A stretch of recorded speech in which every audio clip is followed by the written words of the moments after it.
ideas about Jay-Z, Diddy, and the beef between Meech and 50 Cent, which is nonsense to me. I don't care enough about none of them, but do you have any opinion about Jay-Z and Diddy and all that's going on? I believe Jay-Z is innocent. I believe Sean Puffy Combs may be guilty of paying people to engage in certain activities, but I don't believe he ever forced anyone to have sex against their will. I do not believe he ever engaged in interstate sex trafficking. I don't believe that. Okay. The only thing I could see possibly is if he paid somebody who willingly accepted funding in exchange for sex. I can see that. That's all I can see. I believe that New York City intended to go after Puffy and Jay-Z because about a couple of years ago, they created this little loophole in the sexual assault laws. And I talked about this in my Art of Dialogue video. They created a loophole, Bob and David, that allowed any victim of sex assault to go back as far as you want in New York City and bring somebody to justice. Why would you suspend statute of limitations on sex crimes? They suspended statute of limitations and said any woman who's ever been assaulted can go all the way back, 1960s, 1970s, and bring that person for justice. And here's the kicker, Bob and David. You couldn't bring them to criminal justice. You could only bring them for a civil suit to get paid off of them. So I believe New York City created that loophole so they could try to bring down Sean Carter and Sean Combs. I absolutely believe that. Yeah, because why they bring out nobody else? Absolutely, because it was intended for them. Look, Epstein, excuse me, not Epstein, what's the guy? Harvey Weinstein. Harvey Weinstein was already in jail. He was already convicted. Bill Cosby was already in jail. He was already convicted. R. Kelly was already in jail, already convicted. So why did you need to suspend the statute of limitations? Because you wanted people to be able to sue Puffy and Jay-Z. That's why they did it. So that was a government setup. So they could take their money. Jay-Z is going to survive it. I think Jay-Z is going to survive it. I think they want to lynch Puffy because Puffy sued Diageo, that liquor company, and I believe they had to agree to a very large settlement, and they wanted Puffy destroyed for taking on a major white corporation. He basically bit the hand that fed him, so they wanted to get him back. You know, and you also got to keep in mind, even though Puffy might be some sort of a sexual deviant, maybe, okay, politically, he's very much black. Like, he speaks up about black stuff. He started a black political party. He talks about how we need our own. He's much more politically conscious than Jay-Z and the other people. You know, Kanye West is pretty politically conscious as well, but, you know, he's so in love with the snow bunnies, he can't keep himself away from white girls. Now, on the Big Meech, 50 Cent, Little Meech, Rick Ross thing, I think that's unfortunate. What I see in that situation is 4 men, Rick Ross, Big Meech, 50 Cent. You know, I'm going to leave Little Meech out of it because he's still a youngin'. But them 3, I see that as an ego.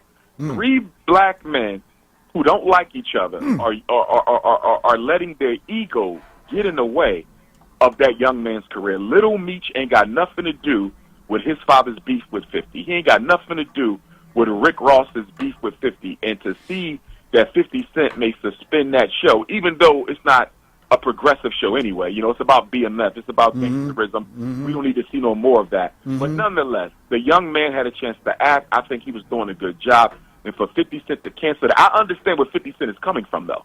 You know, I put your father's show on television. I helped his son get a lead acting role in it, and you're going to come out and align yourself with my number one hater, Rick Ross, or enemy, rather.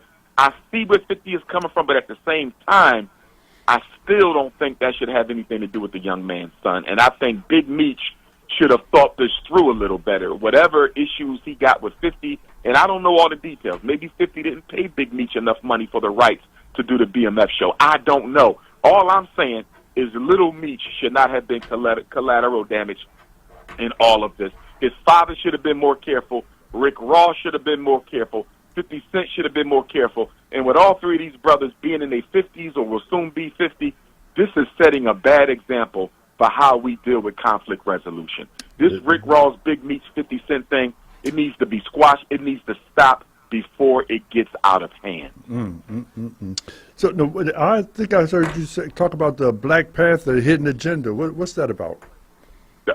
With the Black Panther movie. I was saying that the purpose of the Black Panther movie, first one, was to brainwash African children into believing that the American African people will be no good for Africa, that we're just a bunch of angry, dysfunctional blacks who are going to come back to Africa and destroy it, because that was Killmonger. Killmonger was the metaphorical woke black man of America. And the Black Panther, Prince T'Challa, he was the metaphorical selfish black leader. So the message to the American Africans and other African children across the diaspora is you don't want to go to Africa. You don't want to be bothered with Africa because Africa doesn't care anything about you. If you remember Prince T'Challa's character, rest in peace to Chad Boseman,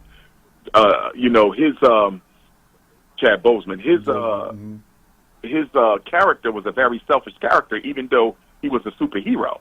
He didn't want to help other Africans. Remember, Lupita, she tried to get him to say, hey, we got all this vibranium, we got all these resources, why don't we go and help our people around the world? And he said, no, all I care about is Wakanda. And so basically you have two cousins.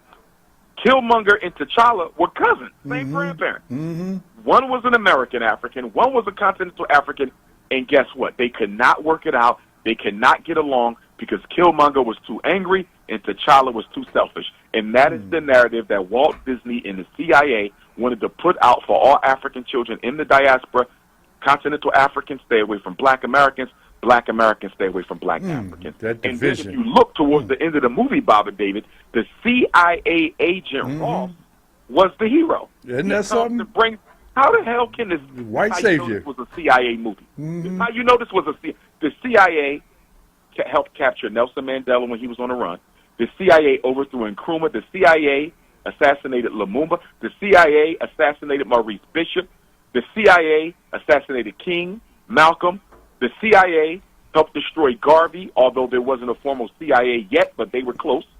So look at what the CIA has done for African people, and you're going to make the CIA agent a hero in the movie. This was a CIA-sponsored movie to brainwash African children around the world against working together. This was an anti-Pan-Africanism film. Well, now that you're talking about the CIA, what about the CIA and the FBI and the Justice Department being taken over by Donald Trump? What do you think is going to happen with those agencies now? Well, they're going to keep doing what they've been doing. I mean, they're going to stay true to form. The CIA's job has always been to overthrow black governments that don't do what America tell them to do, period. The CIA was actually founded. It was founded in Garvey's time. CIA comes to us in the 1920s, if I remember correctly.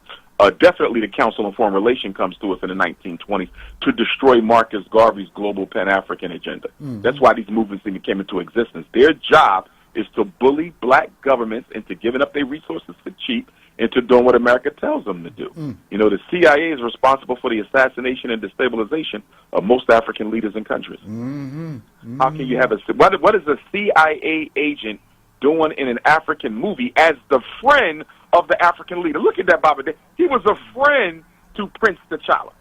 That movie was a psychops. That movie was a psychops. Although the cinematography was beautiful, and shout out to Ryan Coogler and his beautiful black wife, he did an excellent job with the cinematography. But the content, the message, and the themes was completely anti-Pan-African. Completely. Well, but I meant about the CIA and the FBI being overtaken by the criminals, by the gangsters. So, but those agencies were never good for us anyway. In other words, I'm saying it don't matter who the president is. That's true. The CIA going to be the CIA, and the FBI going to be the FBI. You also got to keep in mind, too, Bobby David, that the president doesn't really control the FBI and CIA. In other words, the directors of the CIA and the FBI are chosen by the president, but he's given a hand-picked list by the bankers in the corporation as to who he can select. So the Bilderbergers and the Rothschilds and the Morgans and the Federal Reserve, they give the president 3 names. And the president gets to choose from them 3 names. Wow. But the CIA and the FBI have no mandate to report directly everything they do to the president of the United States. Yeah, but if J. the head Edgar Hoover never reported everything he did to Kennedy or Lyndon Baines Johnson. Yeah, but I see it different now. With the heads of those agencies are reporting directly to the president now. They don't report everything, Bob. No, they don't. They do not report everything. No, they don't. Okay. Yeah, they report to them, but they do not report everything. Because the CIA and the FBI, they answer to the bankers and the corporations. All right. The president has very little control over them.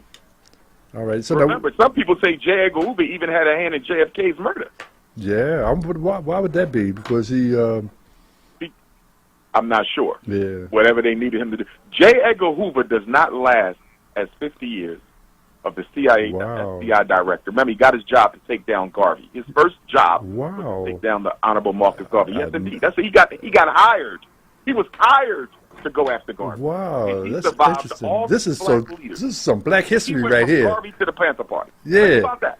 From Marcus Garvey in the 1920s to the Black Panthers in the 1960s. He survived them all. You skipped Martin Luther King. He came with that to Martin Luther King, too. Well, yeah, all of them. No, I'm saying all in between. Yeah. From Garvey to the Panthers and everybody in between. And then he got a building named after him. So if J. Edgar Hoover did not represent what America's all about, why in the hell did y'all name the building after this man? And then it just came out a couple of weeks ago, Bob and David. I don't know if you saw the information, and I really don't care because I'm never claiming him. It came out that J. Edgar Hoover was actually of African ancestry, that he had a black parent or a black grandparent, and he hid it. And some people believe the reason why he went so hard against African people was to keep a cover on the fact that he was African himself. Wow. I guess that's your part. But That's I'm not self-hatred. claiming him. I'm not claiming him. I wouldn't either. I claim Clarence Thomas. That's right. That's right. Just because you by color don't mean you my kind. Shoot. That's right. All skin folk ain't kin folk. All kin folk ain't skin folk. Yeah, Patrick, will you say something? So, talking about African Americans and all the stuff we do, Africans. This is we are in February. Black History Month. Dr. Umar, after maybe going through all the Black History Months over the years, give us what we have learned so far from actually observing the Black History Month, and we still remain who we are today.